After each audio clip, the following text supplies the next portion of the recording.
question, have you ever been mad at God, is something that I was thinking about a little bit today. Have I ever been mad at God? And I think, when we approach that question, I think we should ask, is it wrong to get angry at God? I had a teacher back when I was at Moody Bible Institute. He said, if anger is a sin, and if it's not a sin, you resolve it the same way. And essentially that's by talking to God about it. And he went to multiple Psalms where when you read some of these Psalms, it's funny. When you read some of these Psalms, you see that whoever's writing, there's a lot of things that they can get angry about. But typically right towards the end of it, they'll say, but I trust in you, God. Or Job. Someone was saying Job does not get rebuked the way that his friends get rebuked. And the reason is that Job was getting mad at God. Job was yelling at God. So this takes me to another thought, which is that apathy is worse than being angry. Being apathetic towards God, which is where most people are. God doesn't exist. I don't care. Indifference is far worse than being angry at God. Why? Because anger is in the context of a relationship. You're angry at God because he's there, because he existed, because there's a relationship. You don't like how he's behaving or acting. You know what I mean? The things in your life, whatever it is not what you want. And it also comes from good theology. You know God is all powerful, so why isn't he doing what you want, what you think is good? I've had asked that a lot. I look at my life where I am now, and I'm like, there's some things I'd want that are different, or I thought I'd be like that, or I compare myself almost from a covetousness to other people, right? I want what they have, the life they have, the job, the house, whatever it is, And we get mad at God. Why don't I have that? Or whatever. Why did this happen to me? And anger is better than being indifferent. I've come to realize, if you're indifferent, I don't care. Who cares? God's there. It's all chance. It's all fate. Chance, fate. It's the only other option you have. There's a God. He's in control. There's a reason. We trust him. We're in a fallen world, but we trust him, or I reject him, and it's some sort of pagan idea of fate or a naturalistic evolutionary view of fate. Those are your options. Or you get into some sort of humanism where you're your own God. Okay, well, if you haven't figured out you're a dependent being instead of an independent being, that's a whole other conversation, but we're getting off track. So we're angry at God. I'm angry at God. You're angry at God, right? How do we deal with that? And the answer is going to him in prayer.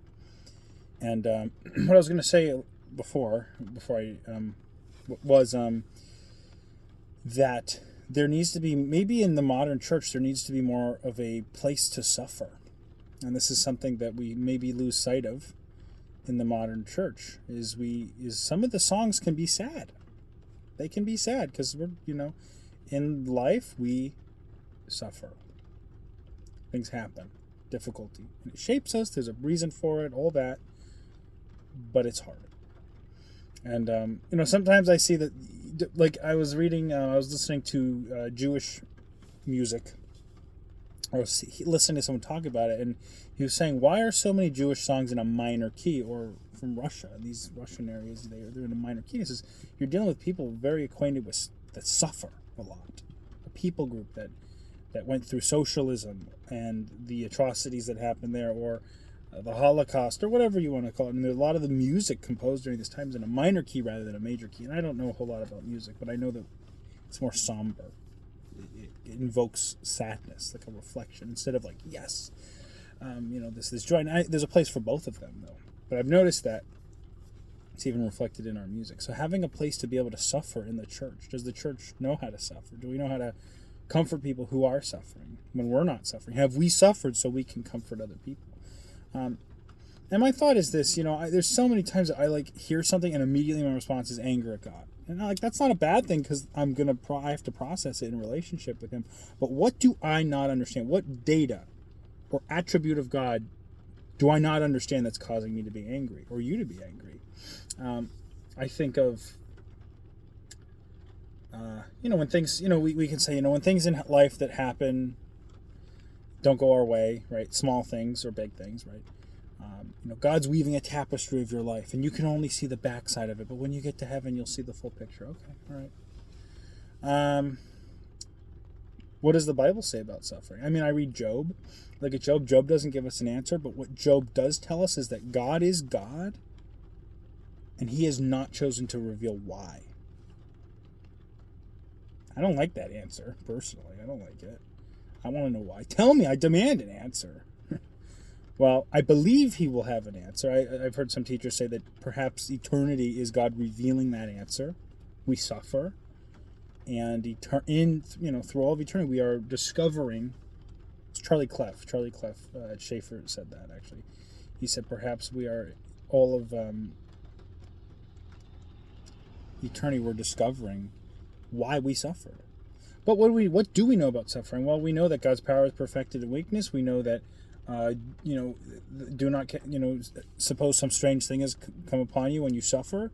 I think James talks about this. For the testing of your faith produces steadfastness or patience, and let it have its full effect, that you be perfect and complete, lacking nothing. We know that temptations there's no temptation beyond our ability. God will provide a way of escape. What's the purpose? It's our growth, our character growth. So we see that there's character growth. Why? Well, I see that there's a reward judgment, the Bema Seat judgment of Christ, 1 Corinthians 3. The talents. You were faithful in little, go rule over 1,000 cities, the parable of the talents. I think that's where we see in Revelation 20, we see being co-heirs with Christ, ruling and reigning, right? I would argue the millennial kingdom, and then whatever comes after that as well. I mean, to some extent, anyway. But, so there's a reason for the suffering, right? But we don't have all the answers, and we want to know why.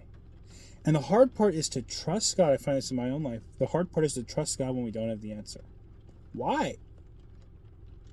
Why am I suffering?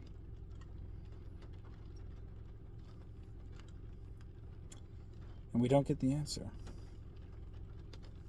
I mean, I can look back on the things that have just made me rage at God, and I look back and I'm like, all right, that was good that happened. All right. Or I can see the good coming out of that. I get it. Yeah, I definitely see that. But I think about like I hurt my back a year ago, and thought I was going to be disabled, honestly. Couldn't stand up straight. Couldn't work. I live in Massachusetts right now. It's very expensive. People just, having jobs and people just, getting rid of you because you can't do what they want you to do, or they don't want to, fire you because of a disability. Just stuff like this, and just seeing how the corporate world treats that. It's not fun. And on a side note, it's funny. Everyone's for, the rights of the little guy and all this, but, when push comes to shove, people care about money. That, it's the root of all evil. The love of money is the root of all kinds of evil. I'll say that. But I think back on that specifically. There's a couple other things I can mention, but I think most of that because I was struggling to get out of bed, and I'm like, God, like, what happened? Like, I'm not supposed to be here. I'm looking at a lot of my other friends who, they, went off to get married. They're, working in these different churches, doing different things, whatever. And it seems like there's stability there. And I look at my own life, and I'm navigating injury and difficulty and pain. And can I now sympathize with people with that? Yes, because I've been there. So that's an example. When like I'm now healing, I still feel pain. I still get up, but like I've had, I prayed, God, bring me the healing that I need, and it took about a year. And I finally started. That was after spending time with Pentecostals, standing up and, Lord, heal me. I was in Africa. I was like, Lord, heal me if you're going to do it. This we talk about that healing. That's a big subject. That's a big topic. Short answer, yeah, God does heal, but I doubt. I push back against the idea that that we command it, that kind of a thing. And it's funny because it's a whole topic I don't want to get into, but the point is everything that God does, he does in relationship. And if he does one thing for one person, he might not do it for you for another reason. We look at certain addictions or sins. Why does God take away smoking or alcoholism from some people, but he doesn't for others? It's because he's using that to perfect your character. That's why.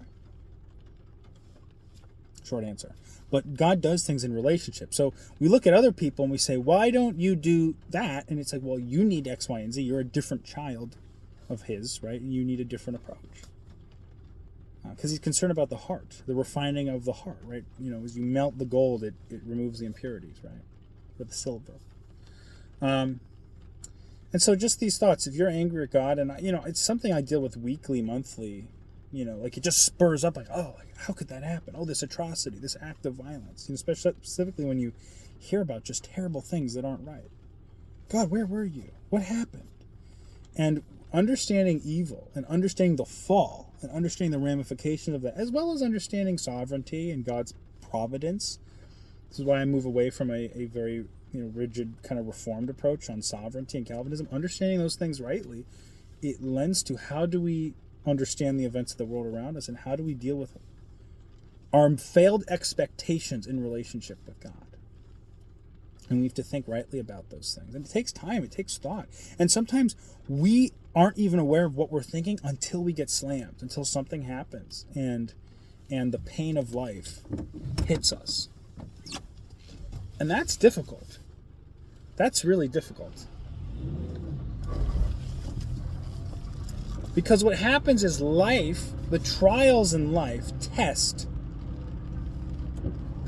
what's stored in our heart. So we talk about when you read the Bible, you are storing doctrine or ideas that the Bible says in your being.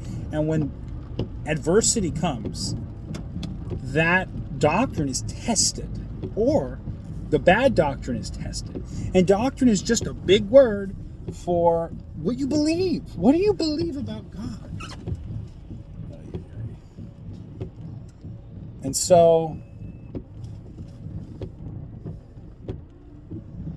very tricky turn here.